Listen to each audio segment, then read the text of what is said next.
И здравейте на всички, аз съм Крис Гейминг България, а това е втори епизод на Heartball. Нека да започваме. В този епизод ще играя на най-скъпото на Target 5, най-скъпия вариант. Както виждате, имам доста пари, това е защото събирам за нови бутонки. Феновете също, играх добре в последните няколко игри, може да се каже. И явно имам повече фенове, купил съм си повече айтеми. Сега изглеждам по-добре, надявам се да ви обясня повече за канала. Като той събере 20 абоната, ще си дам, ще направя нещо като giveaway, ще си дам профила на някой. Профила с паролата им предвид. И така. Нека да започнем, ще играя на старт. Няма да стигнем много далече, но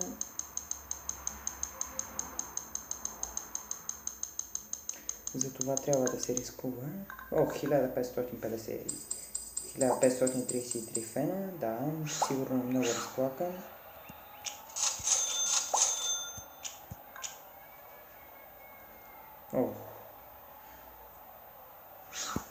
Той си е купил Роналдо.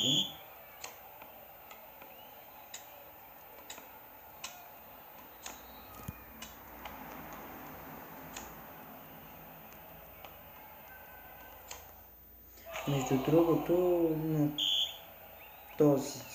на тази игра ще снимам сигурно само до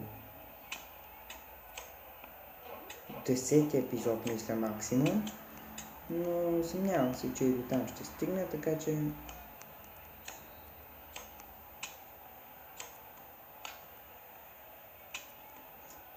подготвил съм нова игра. Надявам се да ви хареса. Ще я запазя в тайна за сега, вие ще я видите в последствие. Хайде да направим още нещо, като канал събере 10 абоната, с мой приятел може да направя истина и предизвикателство. Не.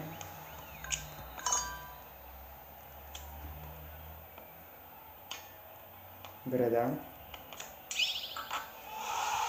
И той си изхъби негов жокер на празно. Песен за ушите ми.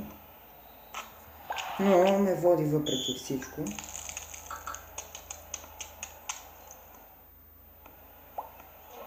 Живота не е честен. Да, никак не е честен.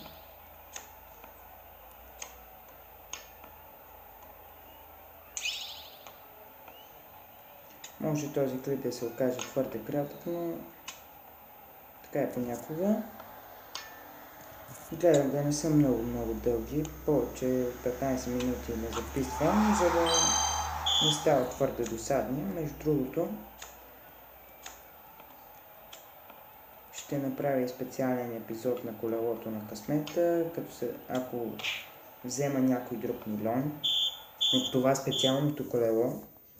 И да, това ме повдигне. От това специалното колело ще дам всичките пари на някой или дори целият профил. Но това, че като канал стигне, айде 10 абонамента. Да сме по-добри. Да, това беше явно. Надявам се клипчето да ви е харесало, защото на мен не. Все пак загубих. Ако ви е харесало, дайте палец нагоре или надолу. Все тая.